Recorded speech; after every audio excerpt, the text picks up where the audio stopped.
The following contest is a steel cage match.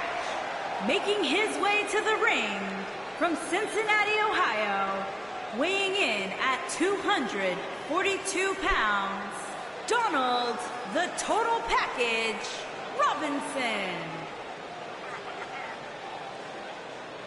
A big fight feel inside the arena right now for this steel cage match. And keep in mind that that cage is not just here to keep these two inside the ring. As we've seen countless times in the past, it can also be used as a cold and incredibly unforgiving weapon.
His opponent from New York, weighing in at 248 pounds, the Total Package. Ladies and gentlemen, we're just moments away from this Blade. gigantic steel cage match. And given the superstars involved, you can bet this one will be about as vicious and gruesome as it gets.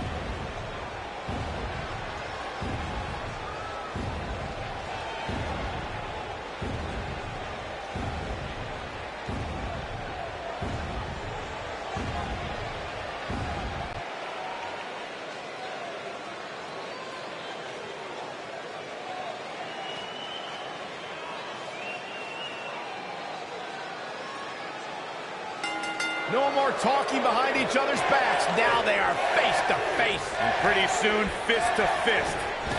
Look at them, locked inside that cage like a couple of rabid animals. Harsh impact. Oh, check that. You gotta believe this one's over.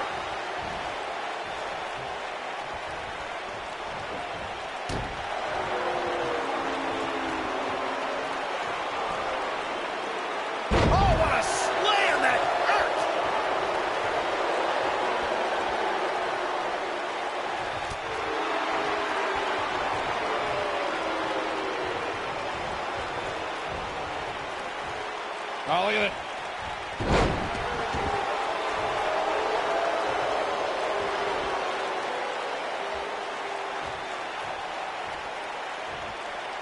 Nailed it.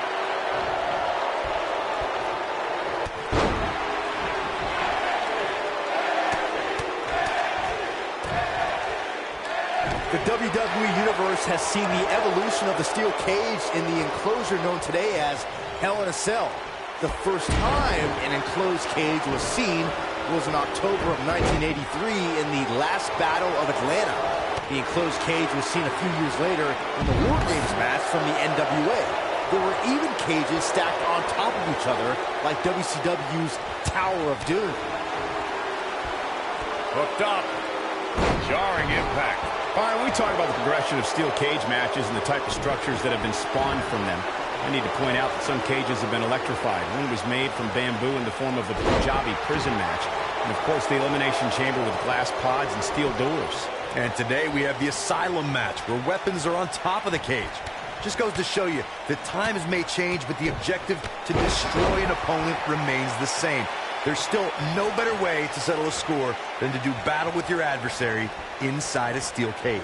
There's a certain feeling that comes over the combatants in a steel cage match once they hear the door close and see the official lock it. A superstar must know that their body is going to be flown against the steel, that their face will most likely be raked across the cage, and that anything is legal in this environment.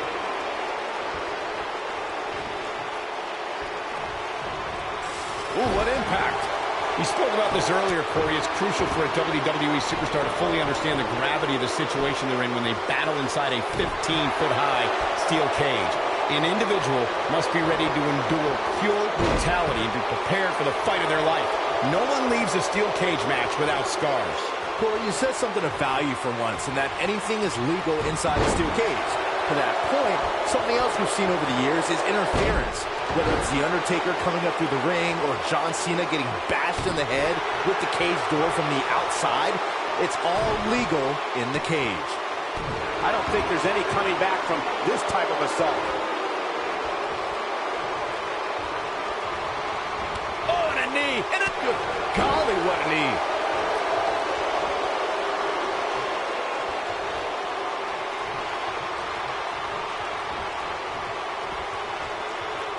People have been wanting to see these guys go at it for a long time, and by the sound of this crowd, I think they're getting what they wanted. Wheelbarrow suplex. Devastating. Nobody controls the pace of a match quite like this guy.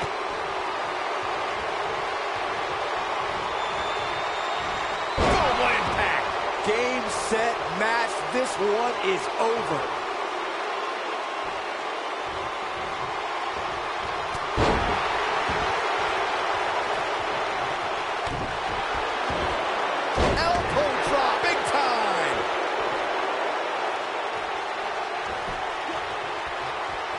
We know what's coming here.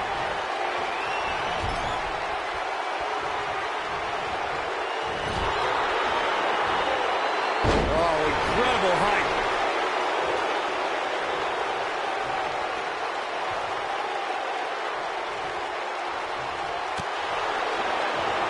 A second time. A rolling cutter.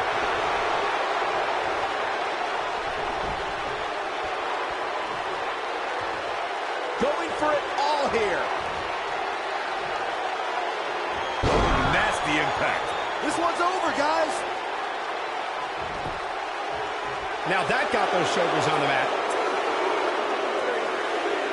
And you can put this singles match in the books.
You can feel the electricity running through this arena. This is going to be some battle. One-on-one, mano-a-mano.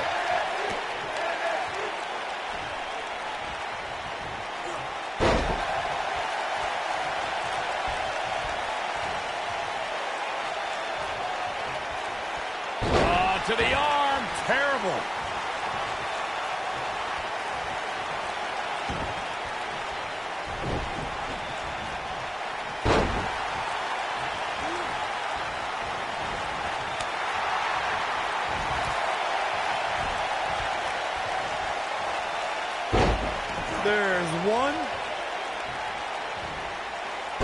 Y dos.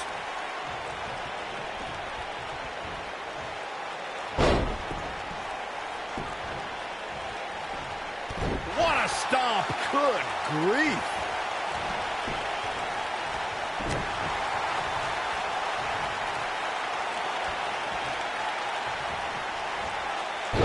We talk about how important stipulations are in a steel cage match.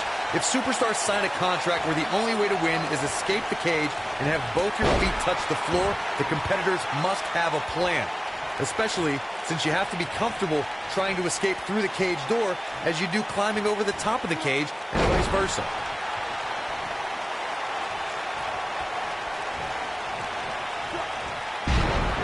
Corey, you touched on something moments ago that's so important for the combatants in a steel cage match to remember. A superstar must be able to think offensively to figure out how they're going to escape the cage. They must think defensively at the same time so they can prevent their opponent from getting out of the cage first and winning the match. Well, a superstar must become comfortable with escaping the cage by both exiting the cage door and by climbing over the top of the cage. They must also be aware of their attributes and what's best for them. Let's just say if you're a giant like The Big Show, The Undertaker, Kane, or even Braun Strowman, it's preferred to exit through the cage door. According to historians, the twisted metal that we see as part of steel cages today dates back 80 years. To settle a dispute between competitors Jack Bloomfield and Count Pietro Rossi, the two met inside a ring surrounded by chicken wire. At first, these types of matches were referred to as fence matches. Corey, you gave us an impressive history of the origins of the steel cage match. I'd like to point out to our viewers that from the 1960s to the mid-1980s, chain link fences were used to enclose the ring for WWE steel cage matches. A superstar could win by pinfall submission or by exiting the cage through the cage door or climbing over the top of the cage. We should also point out, Michael, that the way to win a steel cage match can vary by match depending on what was agreed to before contracts to compete in the match were signed. Talking about history, at WrestleMania 2, WWE unveiled the redesigned steel cage with solid steel blue bars before returning to chain link mesh in the late 1990s. The steel cage is a massive enclosure that stands 15 feet in height. For almost 35 years, a select group of high flyers have taken their aerial assaults to greater heights. And when I say that, I mean superstars climb to the top of the steel cage, the real high-rent district, and dive off onto their opponent. And that all started with one man in October of 1983, Jimmy Superfly Snuka. To your point earlier, Byron, we've definitely seen some unbelievable attacks be launched from the top of the steel cage. And you mentioned the most iconic, the steel cage match for the Intercontinental Championship that saw Jimmy Superfly Snuka clash against bitter rival, the magnificent Morocco. There's no going for broke. Neck breaker!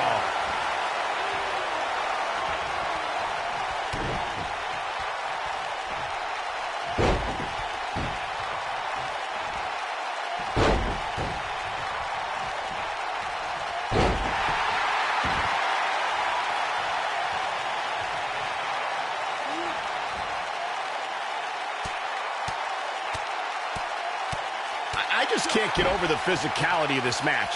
It has been absolutely brutal.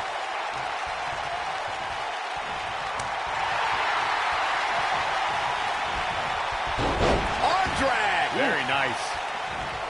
He's making a statement here with this attack. Up and down.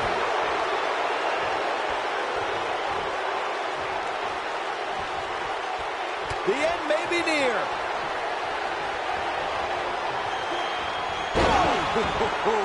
This one is over.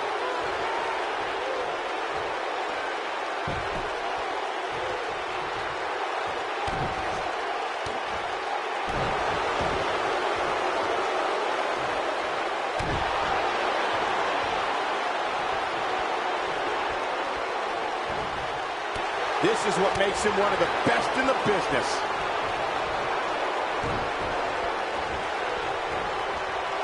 Oh, a knee right to the face. That knee is a lethal weapon. This could be it. This might be it. Oh, my. That's a... And a kick out. Not yet.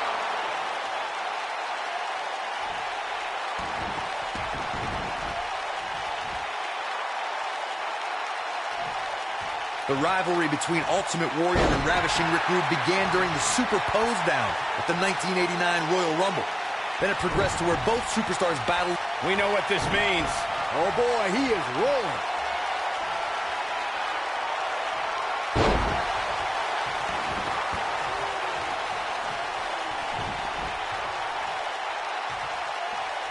What a match!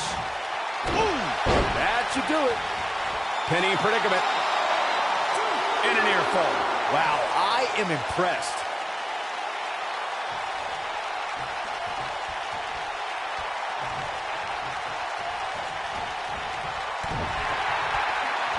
And then Before 2017's Extreme Rules, there were just 3 previous tag team matches where championship gold was decided inside a steel cage in the history of WWE special events. The Hardy Boys were in 2 of those. Here we go. Beautiful technique. that has got to be it. True testament to grit. Not quite. When this guy's on, look out.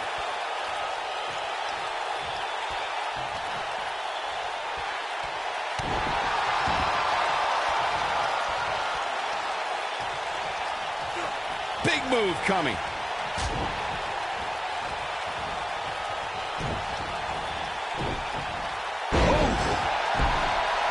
This is not where you... This singles match has come to an end. Wow.